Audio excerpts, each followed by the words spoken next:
ভারতের প্রায় ১০০ মতো স্টার্টআপ আমেরিকায় রিলোকেট করতে চাইছে। ১০০ এআই স্টার্টআপ সত্যি কথা বললে, কারণ তারা মনে করে যে ফান্ডিং মূল ইম্পর্ট্যান্ট এবং ট্যালেন্ট পাওয়ার জন্য তাদের আসতে হচ্ছে। অর্থাৎ তারা বলছে যে তারা এআইয়ের জন্য অত্যাধুনিক ট্যালেন্ট যা দরকার সেটা ইন্ডিয়াতে পাচ্ছে না, এবং যা ফান্ডিং সেটাও তারা পাচ্ছে না, যার জন্য তারা ইউএসএতে রিলোকেট করতে চাইছে। এটা খবরটা সব জায়গায় আছে, আপনারা দেখে নিতে পারেন, একাধিক সোর্সে আছে। আমি যেহেতু এআই স্টার্টআপ ফান্ডিংয়ে আমার কাজ, আমি তো এটা অনেক দিন আগে থেকেই জানতাম, বলতাম। লোকজন এখানে সব আমাকে গালাগাল দিয়ে বেড়ায়, দেশি ভক্তরা, তারা তো ভেতরের খবর জানে না।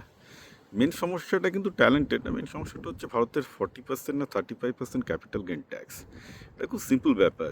একটি ইনভেস্টার আপনার কোম্পানিতে ধরা যাক 100 কোটি টাকা ইনভেস্ট করলেন, এবার ইনভেস্টমেন্ট খুব রিস্কি, রাইট? 100 কোটি টাকা জিরো হয়ে যায় ম্যাক্সিমাম সময়, 90%-এর সময় ইনভলভ হয়ে যায়। তো না, 100 কোটি টাকা করে তিনি 1000 কোটি টাকা ফেরত পেতে হয় তাকে, নাহলে সে ব্যবসায় চালাতে পারবে না ভিসিরা। তখন 100 কোটি টাকা ইনভেস্ট করে 1000 কোটি টাকা পেতে হবে, তাও কি 5-6 বছরের মধ্যে তাকে বার করতে হবে। এবার এটাতে 100 কোটি টাকা ইনভেস্ট করে 1000 কোটি টাকা করলে ক্যাপিটাল গেইন হচ্ছে 900 কোটি টাকা, অর্থাৎ 900 কোটি টাকা লাভ করছে একটা ইনভেস্টার। তো ভারতের যে নিয়ম, তাতে 900 কোটি টাকার মধ্যে তাকে প্রায় 350 কোটি টাকা ভারত সরকারকে দিতে হবে। সে ভারতের বাইরে নিয়ে যেতে পারবে হচ্ছে শুধুমাত্র 550 কোটি টাকা। তাহলে তার অ্যাকচুয়াল গেন কত হলো? 5.5x, যেখানে তার অ্যাকচুয়াল গেন হওয়া উচিত ছিল 10x।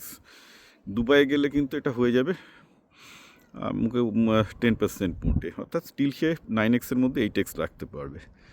আর কেইম্যান আইল্যান্ড বা নেভিস টেভিসের মতো জায়গায় গেলে একদম 10x হলে 10xই রাখতে পারে। তো যার জন্য কী হচ্ছে যে ভারতের বিভিন্ন স্টার্টআপগুলো ক্যাপিটাল গেইন ট্যাক্সের জন্য বাধ্য হচ্ছে বিদেশে চলে যেতে, কারণ স্টার্টআপে যেহেতু ক্যাপিটাল গেইনটা বিশাল হতে হয়, কারণ বিশাল ক্যাপিটাল গেইন না হলে তো কেউ খেলবে না ভিসিটা।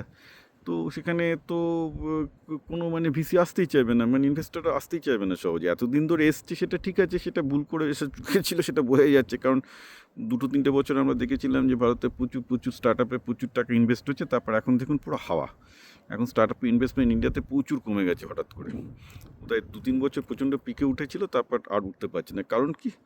একটা তো অন্য স্ট্রাকচারাল প্রবলেম আছে, যে অনেকগুলো স্টার্টআপের মধ্যে দেখা গেছে যে গভর্নেন্সের প্রবলেম আছে, এই প্রবলেম আছে, ওই প্রবলেম আছে। আর একটা প্রবলেম হচ্ছে যে বেসিক্যালি যে এটাই, যে ক্যাপিটাল গেইন ট্যাক্সটা প্রচণ্ড হাই আছে। এবার ভারতের স্টার্টআপে যে বিশাল ইনভেস্টমেন্টগুলো ইভেন এসছিল 2020 থেকে 2023, যেমন ধরুন আপনি যদি বলেন ওই বাইজু যে কোম্পানিটা উঠে গেল, আরও যেগুলোতে এসছে বড় বড় কোম্পানিগুলোতে, সেগুলো কিন্তু দুবাই এবং সিঙ্গাপুরের থ্রুতেও তারা ইনভেস্ট করেছিল, যাতে ক্যাপিটাল গেইন ট্যাক্স না লাগে। ইনফ্যাক্ট যত জাপানের সফট ব্যাংক থেকে শুরু করে সবাই সিঙ্গাপুর এবং দুবাই দিয়েই করছে। তো ব্যাপারটা দাঁড়াচ্ছে এই যে মোদি সরকার যতই ভারতের স্টার্টআপের সাথে মোদি ফটো তুলছে, এই করছে, কিন্তু স্টার্টআপের অ্যাকচুয়াল যে জিনিসটা, প্রথম জিনিসটা ভারতের দরকার স্টার্টআপ সাকসেসের জন্য, সেটা হচ্ছে স্টার্টআপের ওপর ক্যাপিটাল গেইন ট্যাক্সটা তুলে দেয়। কারণ ক্যাপিটাল গেইন ট্যাক্স এত থাকলে তো কোনো ইনভেস্টার আসবে না, ফলে ইনভেস্টারদের, ভারতের ট্যালেন্ট ইনভেস্টার খোঁজার জন্য কোম্পানিগুলো আমেরিকায় নিয়ে চলে যাচ্ছে। এটা আমি বহুদিন থেকে বলে আসছি, কিন্তু ইন এনি কেস ভক্তরা এসব বুঝবে না, কি করা যাবে না।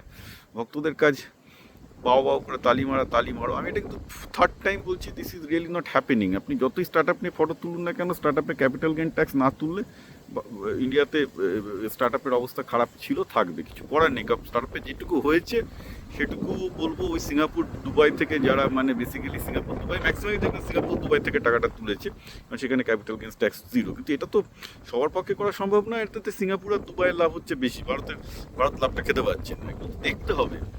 মুখে বলতে না অনেক কিছু ভালো লাগে, কিন্তু মুশকিল হচ্ছে যে বেসিক্যালি যে স্টার্টআপ করার জন্য যে স্ট্রাকচারাল রিফর্ম, যে আইন নতুন করতে হবে, এগুলো কিন্তু বিজেপির কাছ থেকে লোকের প্রত্যাশা ছিল। কিন্তু বিজেপি এখনও সেই কংগ্রেসের কিন্তু নেহেরুকেই ফলো করে চলছে। নেহেরুকে গালাগাল দেয়, কিন্তু অ্যাকচুয়ালি কিন্তু বিজেপি নেহেরুকে ফলো করে চলে।